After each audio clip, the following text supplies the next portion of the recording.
గత 6 నెలలుగా ప్రజలతో కార్యకర్తలతో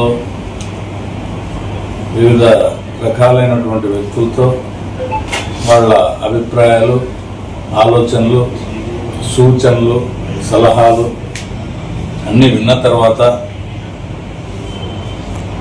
ఒకటికి 2 సార్లు కాదు, ఎన్నో సార్లు పదే ఆలోచన చేసి వాళ్ళ సలహా ఇచ్చిన వాళ్ళ మనోభావాలను గౌరవిస్తూ ప్రజల మనసులో ఉండే ఆలోచనలకు ఒక కార్యరూపం ఇవ్వాలనే ఆలోచనతో ఈ నిర్ణయం తీసుకోవడం జరిగింది.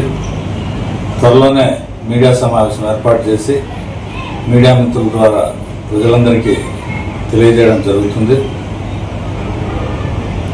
ఆ మీడియా సమావేశంలో మనం అందరం కలుద్దాం. నమస్తే. సమావేశం ఏర్పాటు చేసి మీ అందరినీ పిలిచి మాట్లాడడం జరుగుతుంది. అప్పుడు అన్ని విషయాలు వివరిస్తాను. ముఖ్యంగా కార్యకర్తలు, ప్రజలు ఇచ్చిన సలహాల మేరకు, సూచనల మేరకు వాళ్ళ అభిప్రాయాలను గౌరవిస్తూ వారి మనోభావాలకు అనుగుణంగా నడుచుకోవడంలో భాగంగా ఈ నిర్ణయం తీసుకోవడం జరిగింది.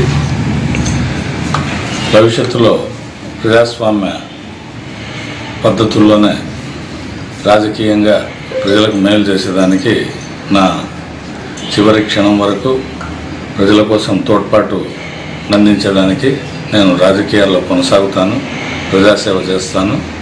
అది ఏ విధంగా అనేది ప్రజలతో మాట్లాడే వాళ్ళ ఆలోచనలకు అనుగుణంగా నిర్ణయం తీసుకోవడం జరుగుతుంది. మీకు తెలియజేస్తాను.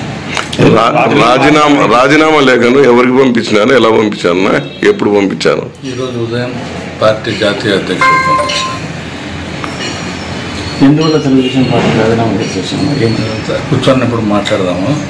నేను దాదాపుగా ఒక 5-6 నెలల నుంచి అందరి అభిప్రాయాలు తీసుకోవడం జరిగింది. దాని ప్రకారం నేను నిర్ణయం తీసుకున్నాను. వైఎస్ఆర్ కాంగ్రెస్ పార్టీకి ఉన్న ఆలోచన ఉందా? ఇప్పటికైతే నాకు ఈ రోజు వరకు అయితే ఆలోచన లేదు. భవిష్యత్తులో ప్రజల సూచనలను బట్టి తీసుకునే నిర్ణయం మీకు తెలియజేసి తీసుకోవడం జరుగుతుంది. అన్న, మీరు ఇన్ఛార్జ్గా బాగా అక్కడ ప్రోగ్రాంలలో పాల్గొంటూ ఉన్నారు. మీకు పులివెందల ఎమ్మెల్సీ కానీ, రైచోటి మంత్రి కానీ, రాయంపేట చమర్తి కానీ ఇబ్బందులు పెట్టారా? అందుకే ఈ నిర్ణయం తీసుకున్నారా? అవన్నీ తర్వాత కూర్చున్నప్పుడు మీకు చెప్తాను. ఉన్నారన్నా, నేను దాదాపుగా 5-6 నెలల నుంచి పార్టీ కార్యక్రమాలకు దూరంగా ఉన్నాను. నేను ఈ రాజీనామా నిర్ణయం మా తండ్రి జీవించి ఉన్నప్పుడు కూడా వారితో కూడా చర్చించడం జరిగింది. ఈ రాజీనామాకు వారి అనుమతి కూడా ఉన్నట్లే భావించవచ్చు. పెద్దలకు కూడా చెప్పారు సార్, ముందు ఆల్రెడీ డిస్కషన్ జరిగింది.